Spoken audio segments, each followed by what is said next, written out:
Hi guys, it's Rick Shiels, and as we fast approach the end of 2015, I thought it'd be a good time to put the clubs that I've tested over the season into some sort of order, to think about which ones of the irons that I've tested in 2015, which have been the most forgiving. So I'm going to put a bit of a rundown, a bit of a list. I've been looking back at the old videos that I've done over the year. And we're testing most of the clubs, not every single golf club that's ever been out, but most of the clubs that have been out. I've kind of come up with a bit of a list of the most forgiving irons. So the ones that are going to give you the most help. So we're going to start off with the Ping Zhi Max. So the Ping Zhi Max is a souped up version of the Ping G iron, G30 iron. Ping G30 came out probably even last year, 2014 I think it was. And then they introduced the Zhi Max at the end of this year, around about August time. And it is just a big version of the G30 iron. I found it incredibly easy to hit, hugely impressively numbers, very kind of long blade to the iron as well. Found it super easy. And let's have a quick look back at when I tested it back in, I think it was about August time this year. A bit of offset, well, quite a chunky bit of offset, so I would expect these to be going a little bit left for me. But if you are a player who hits the ball to the right, struggles with longer irons, or just struggles with irons in general, you've got to try these, I'm sure. And people will know you're hitting them. Are you ready for this? Hold on to your hats. That is the message. Right, let's give it a hit.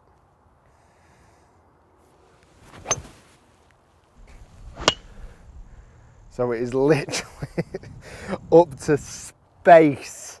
It is so high, loud, mega easy to hit. That carried at 182 for a 7 iron. All right then guys, so moving into another very forgiving iron of 2015. It's got to go to the TaylorMade RSI One. Now, I had a little bit of a think about this. There was the RSI One I had in mind, and also the Aero Burner that came out, I think that was about April time. So the RSI One came out maybe the back end of 2014, but really had a full season in 2015. And the Aero Burner kind of came out in April and didn't really do a lot. Even though both very forgiving, I'm going to give it over the two, really go to the RSI One. With the face slots and the speed slot at the bottom, I just think it frames the face really nicely.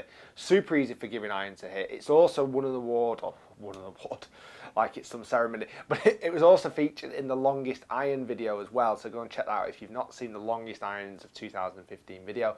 Here's a little clip of me hitting it back end of last year really, but it was how easy it was to hit was the big standout point for me. That's more like it. That was more in the heel. So let's see what actual distance up, if there is much of a change. 168. So that's not a great deal of distance lost at all. I know, for example, with my bladed irons, if I catch it from the toe, I lose vast amount of distance.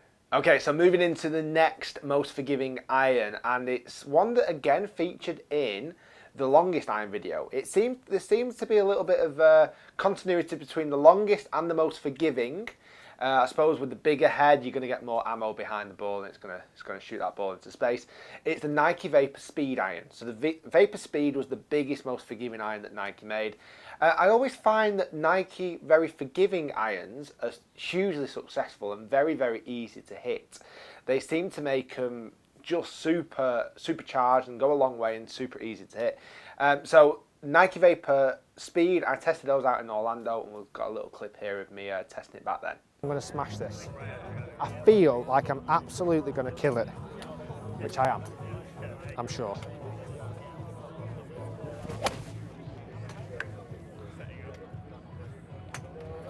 That sound, that golf shot, 1886, pleased with that.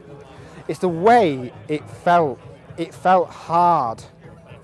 It felt solid. So we've got two more clubs in this category. This was a real jam-packed category this year. There was lots of golf clubs coming out as being forgiving irons.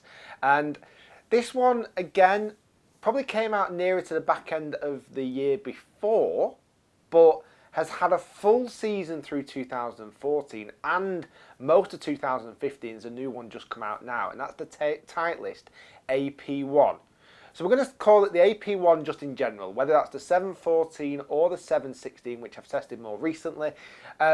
Both absolutely hit that criteria of being forgiving irons. Big head, easy to hit. It's kind of smaller brother, the AP2 features in a few more videos coming up forward. Stay tuned for those ones. But the AP1, the Titleist AP1, is a little clip back here when I tested it originally, and also the newer clip of the 716 AP1 as well. So that's come off like an absolute rocket. This is a 6 iron I'm hitting down here at Trafford. 28 degrees, but a massive big chunky head. That felt so inviting to hit. That really did. I was like, go on, give me a hit. That was nice, I like that. Okay, the last club in this category at the moment is the Callaway Big Bertha iron. So the Big Bertha was again one of the clubs that featured in the longest iron videos, but why would it not? It's a huge head, crank lofts, but so easy to hit, like unbelievably easy to hit. With that bigger head, you just look down behind the ball and the ball looks like a pea. You just don't look like you're going to be able to hit bad shots with it. The Callaway Big Bertha, like I say, really came out the back end of 2014, but had its full season through 2015. If you're looking for forgiving irons, I would definitely kind of put any of these in on your wish list, but have a look at the Callaway Big Bertha as well. Yeah. Left, high, felt good. It did feel like a hybrid. 117, I think that was 9 yards. Let's have a look when that 179 yards. Way to the left, but when I'm looking down at the offset, that's the only direction I see this golf club going in, really. Let's hit one more. Normal, anyway. It is like hitting a 7 iron hybrid, but without a massively hybrid look. I think that was exactly the same shot, 179 again, possibly.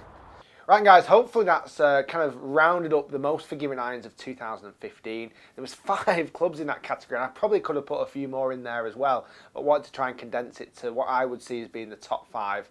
No particular order, they were just how they were, just how I picked them. And I would say this year has been a real turning point for forgiving irons. They've made some real standpoints on distance and forgiveness with irons, and I would say if you're looking for distance, there is definitely more help now than ever before. Guys, thanks for watching. If you've enjoyed the video, please do give it a thumbs up. Comment down below, let us know what you think. What have been your most forgiving irons of 2015, or ones that you've used even in the past? Look forward to seeing you again soon. I've got loads more of these top 2015 videos coming out. Do subscribe, stay tuned, we'll see you next time.